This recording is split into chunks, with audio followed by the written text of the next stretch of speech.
ఆచి చికెన్ మసాలా. రాయలసీమ ప్రాజెక్టుల విషయంలో వైసీపీపై టీడీపీ నేత కాల్వ శ్రీనివాసులు విమర్శలు చేశారు.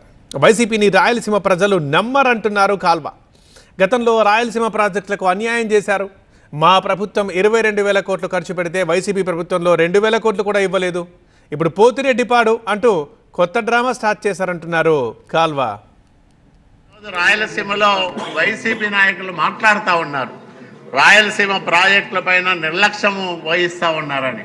మొత్తం మీద 6.5 సంవత్సరాల కాలంలో 22,191 కోట్లు ఖర్చు పెడితే జగన్మోహన్ రెడ్డి తన 5 సంవత్సరాల పరిపాలనలో కేవలం 2,010 కోట్లు ఖర్చు పెట్టాడు అధ్యక్ష. ఈరోజు వాళ్ళు చంద్రబాబు నాయుడు గారు రాయలసీమకు అన్యాయం చేశాడంటారు. 20,000 కోట్ల రూపాయలు ఖర్చు పెట్టిన చంద్రబాబు నాయుడు గారు రాయలసీమ బిడ్డనా?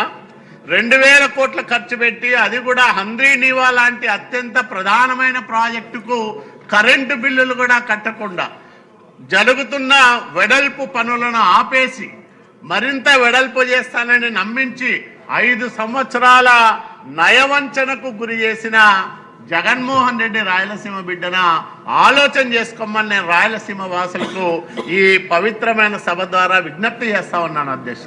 దశాబ్దాల కాలంగా రాయలసీమ దారిద్ర్యాన్ని, వెనుకబాటుతనాన్ని, ఆకలిని, ఆవేదన్ని ఓట్ల రూపంలోకి మార్చుకొని రాజకీయ పబ్బం గడుపుకొని మళ్ళా ఈరోజు తగుదనమ్మా అంటూ పోతిరెడ్డిపాడుకు సందర్శన పెట్టి రాయలసీమ ప్రజలను మళ్ళీ మభ్యపెట్టే ప్రయత్నం చేస్తున్న వైసీపీ నయవంచకుల పట్ల అప్రమత్తంగా ఉండాలని ఈ వేదిక ద్వారా, ఈ పవిత్రమైన శాసనసభ వేదిక ద్వారా నేను రాయలసీమ వాసులందరికీ కూడా విజ్ఞప్తి చేస్తా ఉన్నాను అధ్యక్ష.